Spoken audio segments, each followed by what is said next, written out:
Mein Name ist Jens-Uwe Beyer und wir sind hier tatsächlich bei mir zu Hause in Köln auf der Köln-Deutzer-Werft. In nichts.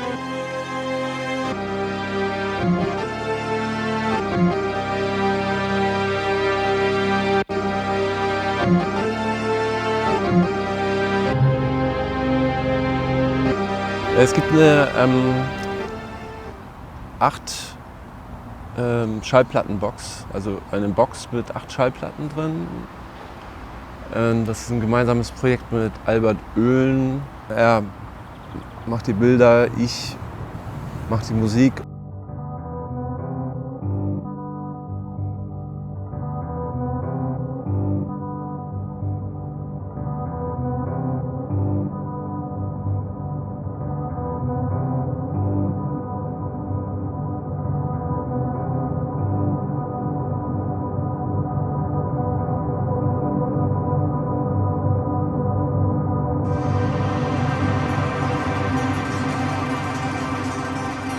Man muss schon sagen, es passiert. Also ich bin weniger dogmatisch, dass ich einen Plan habe und das wird durchgezogen, sondern es passiert mit mir und durch mich. Und ich liebe diese Arbeitsweise und die will ich auch nicht aufgeben. Das ist so ein bisschen, deswegen mache ich das. Deswegen bringt mir das Spaß. Und ich denke, so kommt auch am meisten bei rum, weil man sich selbst nicht einengt.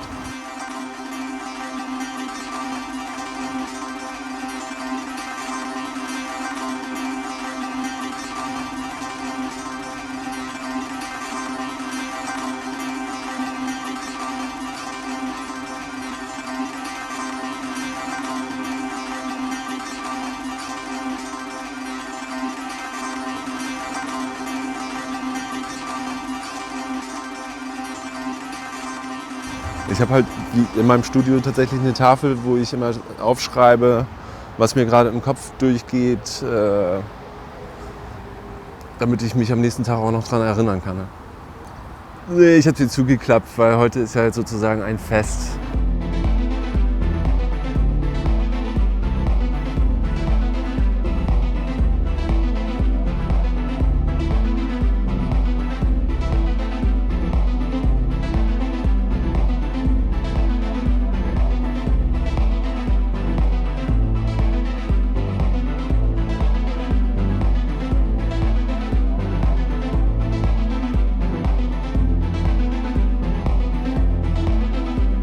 Das neue Label heißt Schale.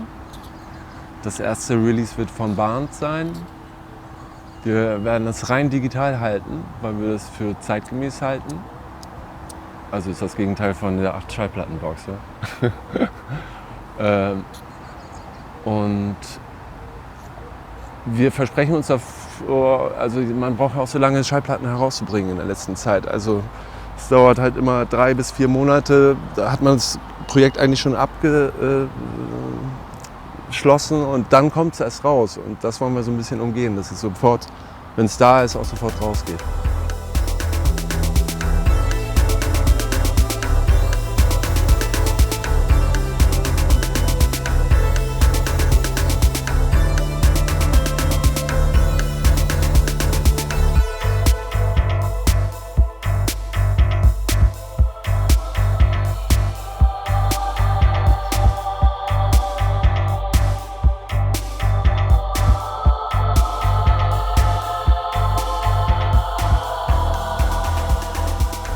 Das ist ja sozusagen das Reizvolle, dass wir genau diese Kooperation eingehen und das halt aber auch tatsächlich sagen, dass es gleichwertig ist.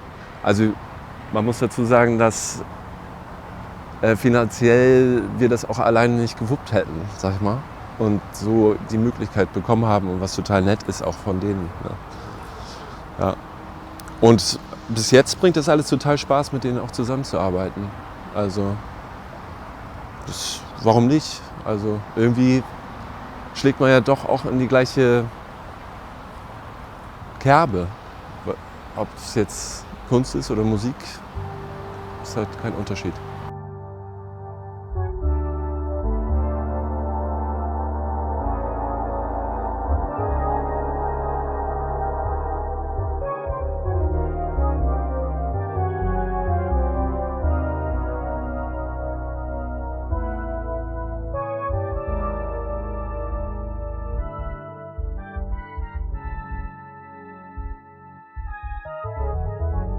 Das klingt jetzt so viel, dass ich so viele Projekte mache, aber dazwischen sind dann auch immer wieder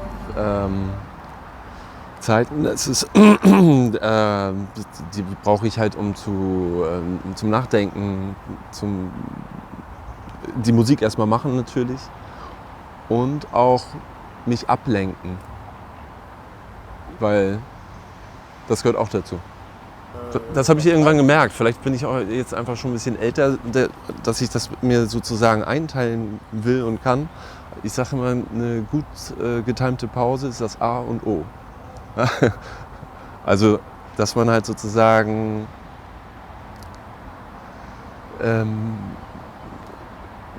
wenn man irgendwas erreichen will, muss man erstmal abschweifen, um anzukommen. Und das baue ich mit ein halt in meiner Arbeitsweise.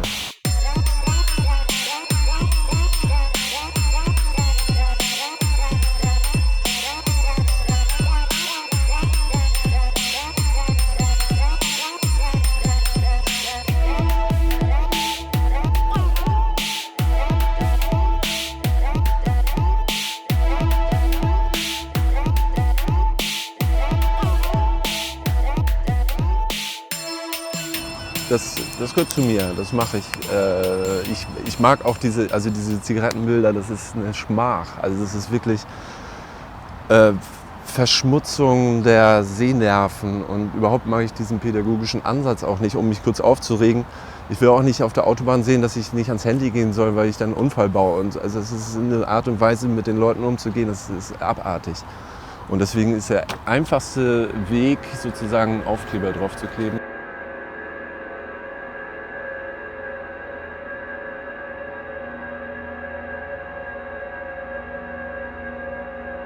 Ich heiße Reba und ich mache Musik als Swan mit, elektronisches Musik. Und ja, heute Abend spiele ich meine Musik.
So I'm a little bit afraid because my music is quite loud. that a bit of the impact might be lost, and also we seem to be under like some train tracks, and there are also people like living and working here and cars driving around. But I think it'll be interesting. It'll be like some extra sound effects during my set. Very industrial, you know.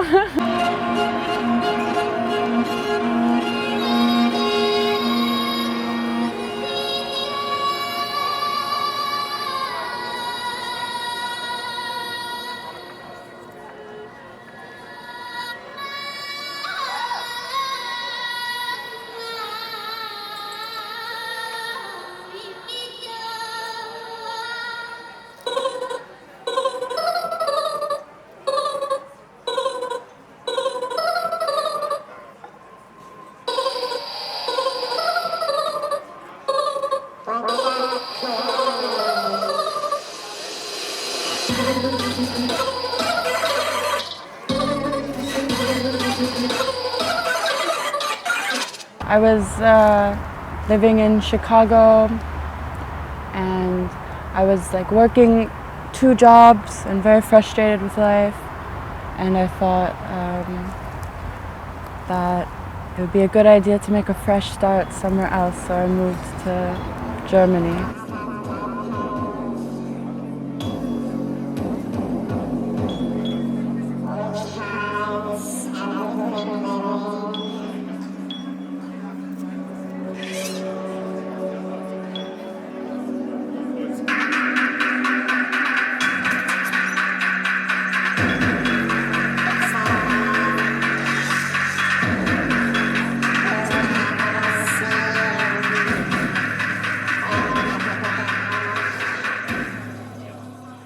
I lived in Chicago, which is, you know, the birthplace of house music, in my opinion, and well, it is, it's a fact. It's a birthplace of techno, birthplace of house music, birthplace of footwork.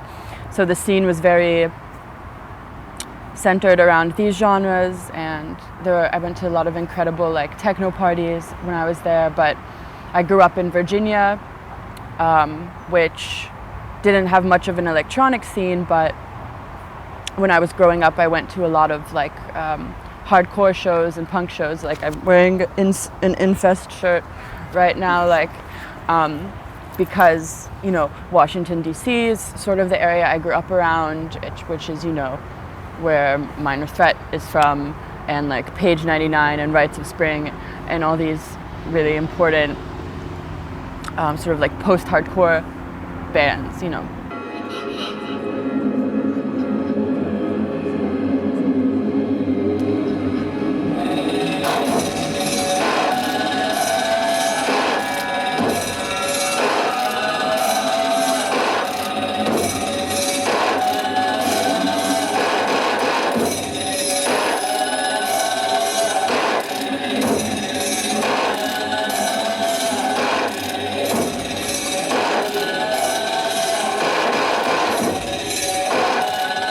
Als ich jünger war, habe ich Klavier gespielt, Violin, aber eine Classical Music habe ich gespielt. Und dann habe ich Punk-Rock gefunden und habe gesagt, oh wow, das ist, ich finde diese Musik sehr cool. So yeah, so then I started playing in punk shows, and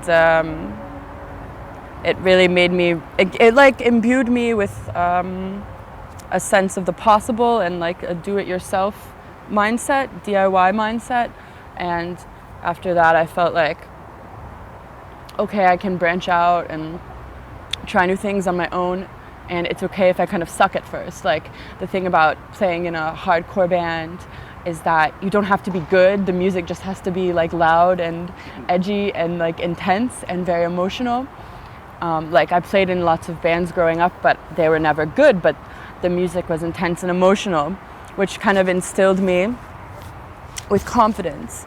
Like for a while I was making kind of experimental stuff, which was very noisy and like sonically dark and heavy. But now in the past couple of years I've really branched out from that, and I'm trying to make music which is happier. Yeah.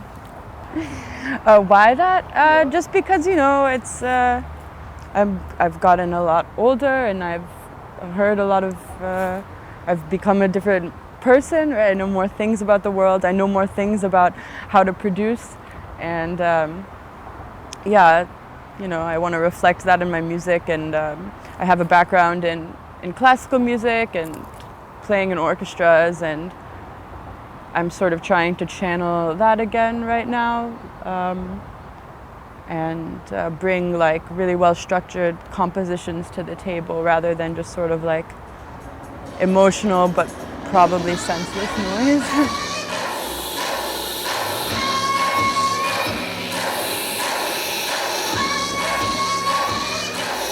When you're working as a freelancer, like, and trying to live in a different country,